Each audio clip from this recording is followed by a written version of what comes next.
بسم اللہ الرحمن الرحیم۔ السلام علیکم ورحمۃ اللہ وبرکاتہ۔ اللہ رب العزت نے ہر امت اور قوم کو کسی فتنے اور آزمائش میں ہمیشہ مبتلا کیا ہے، جس کی خبر پیغمبروں نے اپنی اپنی امتوں کو دی ہے۔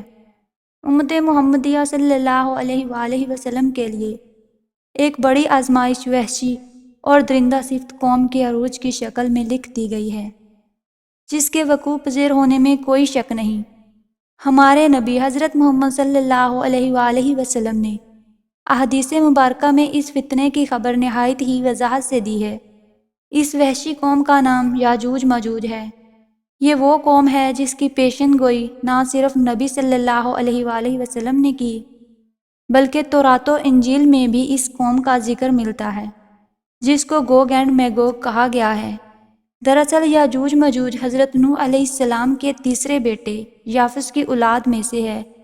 یہ لوگ شمالی مشرقی ایشیا میں زندگی بسر کیا کرتے تھے اور اپنے ارد گرد کے علاقوں پر ہمیشہ وحشیانہ حملہ کرتے تھے۔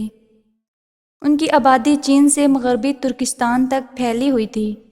روایتوں میں آتا ہے کہ یاجوج ماجوج بنی آدم سے ہیں، اور اگر انہیں پوری دنیا میں چھوڑ دیا جائے تو تباہی مچا دیں گے اور لوگوں کی معیشت تباہ کر ڈالیں گے۔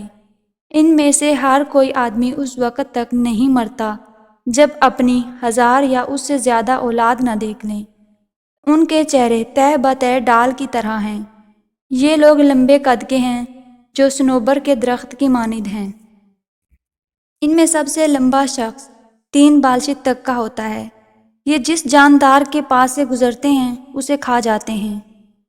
یہ موسم بہار میں اپنے غاروں سے نکلتے ہیں اور سبزہ کھاتے ہیں۔ ان کے پنجے اور دانت درندوں کی طرح ہیں۔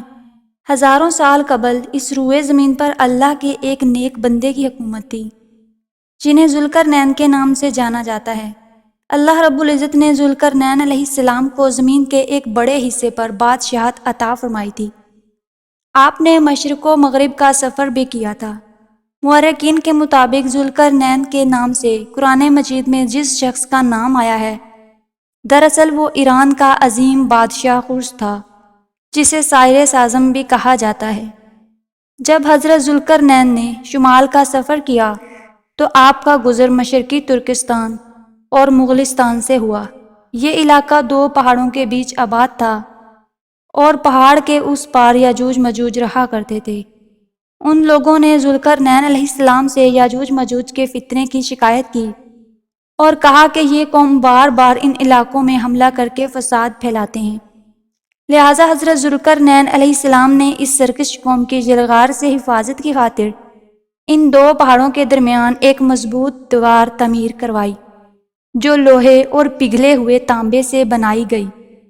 تعمیر مکمل ہونے کے بعد آپ علیہ السلام نے اللہ تعالیٰ کا شکر ادا کیا اور لوگوں کو آگاہ کیا کہ یہ دیوار وقتی طور پر اس قوم سے حفاظت کرے گی، لیکن ہر چیز فنا ہو کر رہتی ہے، لہٰذا ایک دن یہ دیوار بھی ٹوٹ جائے گی اور یاجوج ماجوج ان علاقوں سے نکل کر تمام زمین پر پھیل جائیں گے۔ جیسا کہ اللہ نے قرآن مجید میں ارشاد فرمایا، یہاں تک کہ جب یاجوج ماجوج کھول دیے جائیں گے اور وہ ہر بلندی سے دوڑتے ہوئے آئیں گے اور سچا وعدہ قریب آ لگے گا۔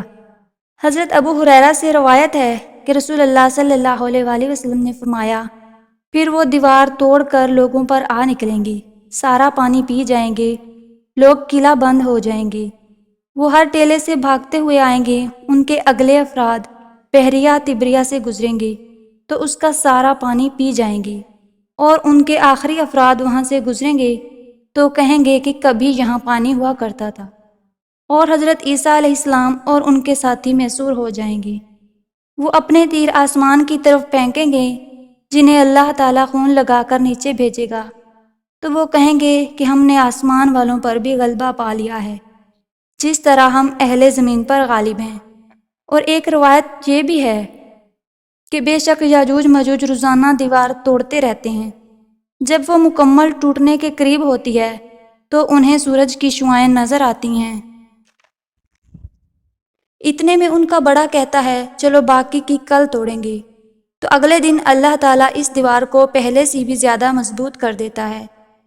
جب ان کی قید کی مدت ختم ہو جائے گی اور اللہ انہیں لوگوں کو سامنے ظاہر کرنا چاہیں گے تو اس دن جب وہ سورج کی شعاعیں دیکھیں گے تو ان کا بڑا کہے گا چلو انشاءاللہ باقی کل توڑیں گے۔ جب وہ اگلے دن آئیں گے تو انشاءاللہ کہنے کی برکت سے دیوار اتنی ہی ہوگی جتنی چھوڑ کر گئے تھے، تو اس طرح وہ باقی کی دیوار توڑ کر باہر آ جائیں گے۔ دیوار توڑنے کے بعد یہ زمین میں خوب قتل و غارت کریں گے۔ یہ سب قیامت کے قریب ہوگا۔ حضرت عیسیٰ علیہ السلام ان کے لیے ہلاکت کی دعا فرمائیں گے تو اللہ تعالیٰ ان کی گردنوں میں کیڑے پیدا فرمائے گا جس سے یہ فوراً مر جائیں گے اور اس زمین پر ان کی لاشوں کی بدبو پھیل جائے گی۔ پھر اللہ تعالیٰ ایک قسم کے پرندوں کو بھیجے گا جو ان کی لاشوں کو اٹھا کر جہاں خدا چاہے گا وہاں پھینک آئیں گے۔ اس طرح یاجوج ماجوج کا خاتمہ ہو جائے گا۔ مورخین اور محققین کے مطابق زمین قفقاز میں بھی دریائے ہجر اور دریائے سیاہ کے درمیان ایک پہاڑوں کا سلسلہ ہے جو ایک دیوار کی طرح شمال اور جنوب کو ایک دوسرے سے الگ کرتا ہے۔ اس میں ایک دیوار کی طرح کا ایک درہ بھی موجود ہے جو مشہور درہ داڑیال ہے۔ یہاں ایک قدیم تاریخی لوہے کی دیوار نظر آتی ہے۔ اس بنا پر بہت سے لوگوں کا نظریہ یہ ہے کہ دیوار ذوالقرنین یہی ہے، جبکہ کچھ مورخین دیوار چین اور دیوار ترمس کو دیوار ذوالقرنین مانتے ہیں۔ یہ تمام نظریاتی اندازوں پر مبنی ہیں۔ دیوار ذوالقرنین کہاں بنائی گئی ہے اور کہاں واقع ہے، اس کا علم صرف اللہ پاک کی ذات کو ہے۔ امید ہے آج کی ویڈیو آپ کو اچھی لگی ہو تو اسے لائک اور سبسکرائب ضرور کیجیے گا۔ ملتے ہیں اگلی ویڈیو میں، تب تک کے لیے اللہ حافظ۔